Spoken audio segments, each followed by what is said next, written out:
Rejoignez dès à présent la grande famille des abonnés de votre chaîne Sika TV sur les réseaux sociaux.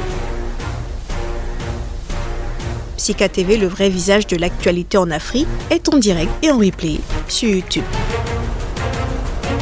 Abonnez-vous et cliquez sur la cloche de notification pour ne rien rater. Nous sommes également présents sur Facebook et sur Twitter.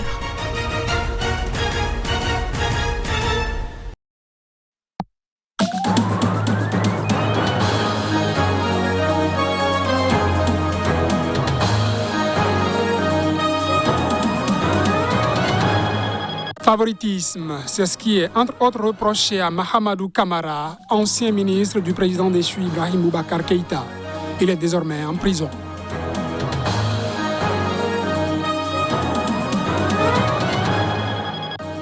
Il faut lutter contre le pouvoir absolu d'un seul homme, mais une lutte pacifique.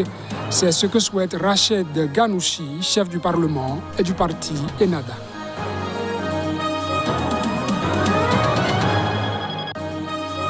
La quantité de vaccins anti-Covid disponibles en Afrique est encore loin du minimum pour une couverture acceptable. Il faudra multiplier par 7 les livraisons actuelles pour permettre une couverture de 70% selon l'OMS.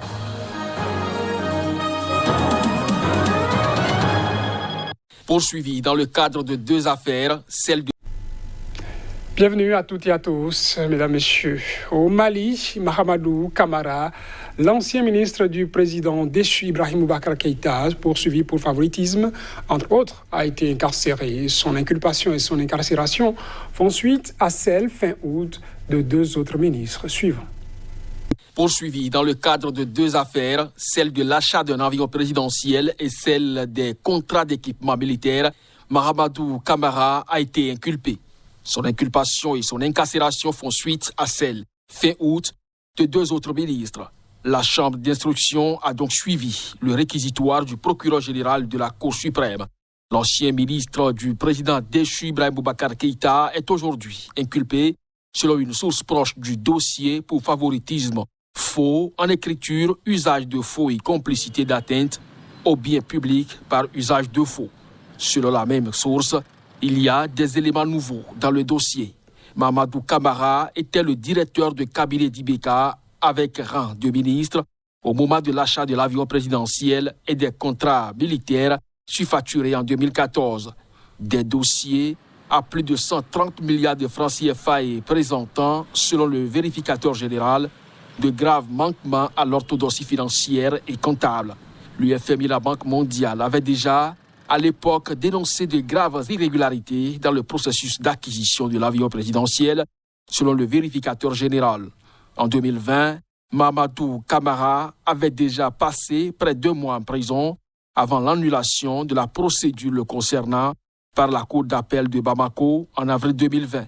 En mars 2021, un arrêt de la Cour suprême avait validé cette décision qui ne concernait ni Soumeilou Boubé Maïga ni Boiré Fili Sissoko, les deux autres anciens ministres inculpés et incarcérés il y a 1 mois dans le cadre de la même enquête. Ces dernières années, Mahamadou Camara s'était retiré de la scène politique pour se consacrer à ses activités dans le secteur des médias. En RDC, le journaliste congolais inculpé dans une enquête sur le meurtre de 2 experts de l'ONU en 2017 au Kasaï reste détenu à ce stade. Ce professionnel des médias sera de nouveau entendu. C'est ce que l'on a appris jeudi auprès de son avocat. Reportage. Le parquet militaire cherche à savoir d'où ce journaliste Sostène Kandibi tenait ses informations sur cette affaire et comment s'était-il procuré une vidéo de l'exécution des experts. Correspondant de l'AFP et du média congolais en ligne Actualité Sidi, dans le Kasaï, Sostène Kandibi a été arrêté à son hôtel de Kinshasa dans la nuit de lundi à mardi. Dans un premier temps, il a été interrogé à l'auditorat militaire en tant que témoin, puis mercredi en tant qu'inculpé. Selon l'avocat qui l'assiste depuis mercredi, les chefs de poursuite mentionnés sur le mandat d'amener délivré à son encontre sont notamment association de malfaiteurs, terrorisme et insurrection. Mais rien n'est décidé de façon formelle. Au fur et à mesure que l'instruction évolue, il peut y avoir des éléments nouveaux qui vont amener à requalifier les faits, voire à les disqualifier, a-t-il précisé. L'audition du journaliste a été suspendue et devrait reprendre ce vendredi. Les experts des Nations Unies, la Suédoise Zaida Catalan et l'Américain Michael Sharp, avaient été tués le 12 mars 2017.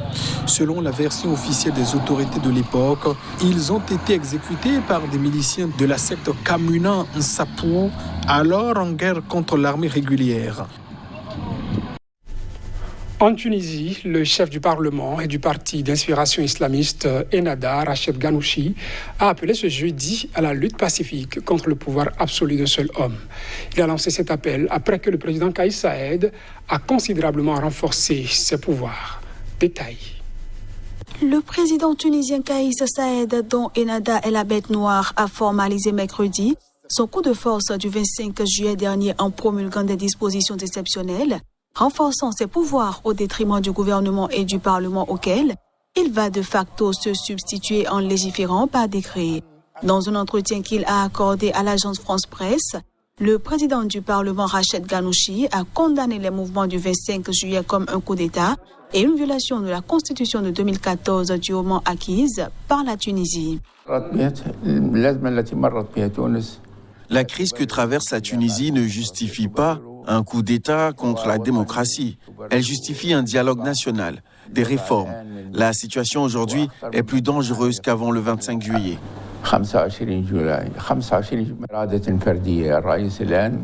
Le président a supprimé plus de 100 articles de la Constitution. Il a supprimé les articles qu'il voulait, comme si le peuple était absent, comme si la Tunisie n'avait pas de peuple.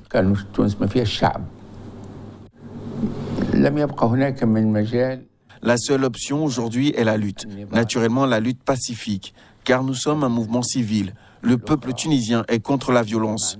Nous espérons que Ennahda, les autres partis et la société civile vont se battre pour récupérer leur constitution et leur démocratie. Suite à ce coup de force du président Kais Saied, 4 partis politiques ont annoncé ce mercredi la formation du Front démocratique, une alliance pour faire face au coup d'État. Les partis d'opposition rejettent l'accord sur le génocide namibien. L'Allemagne, qui a reconnu sa responsabilité dans ce massacre, a promis des réparations.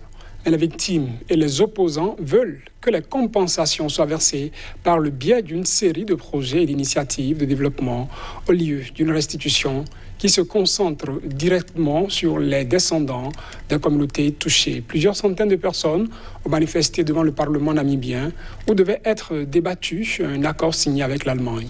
Plus de précisions.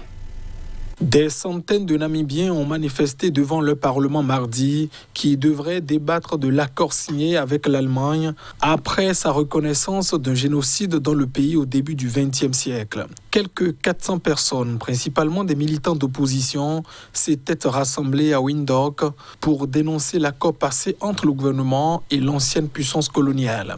En mai, Berlin avait admis avoir perpétré un génocide contre les Herero et les Nama et promis de payer à la Namibie plus d'1 milliard d'euros, un premier pas vers la réconciliation jugée toutefois insuffisant par des militants de la cause des deux ethnies.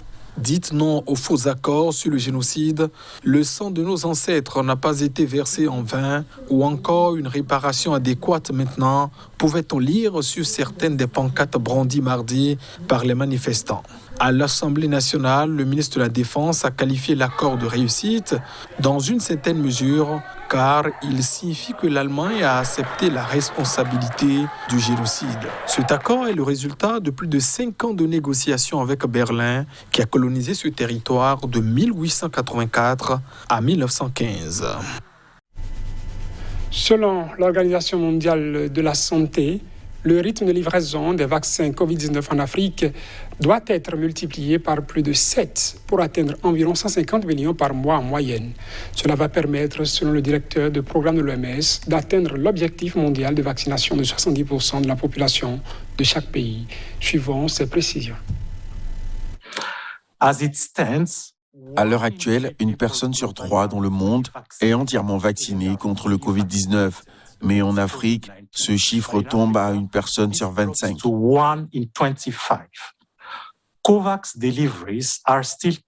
Les livraisons de COVAX se poursuivent dans les pays africains. Avec 4 millions de doses acheminées la semaine dernière, ces livraisons sont très appréciées. Mais il est inquiétant de constater que seul un tiers des doses promises pour la fin de l'année 2021 a été reçu. Le rythme de la vaccination en Afrique doit être multiplié par plus de 7 pour atteindre environ 150 millions de doses par mois en moyenne, afin d'atteindre l'objectif mondial de vacciner 70% de la population de chaque pays.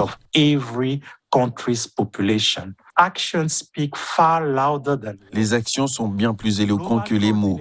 Des mécanismes de coordination mondiale sont nécessaires pour réunir les pays producteurs de vaccins, les fabricants, les organisations internationales et les autres parties prenantes afin de promouvoir la transparence sur les calendriers de livraison des vaccins et le partage d'autres informations essentielles. La crise déclenchée par l'arrivée massive d'Haïtiens aux États-Unis prend l'allure d'une bombe à retardement que le président mexicain a appelé mercredi à désamorcer. Andrés Manuel López Obrador demande de passer de la rhétorique à l'action. Reportage. Des dizaines de milliers de migrants, pour la plupart des Haïtiens, s'entassent depuis plusieurs semaines dans les villes mexicaines à la frontière sud avec le Guatemala et au nord à la frontière du Texas.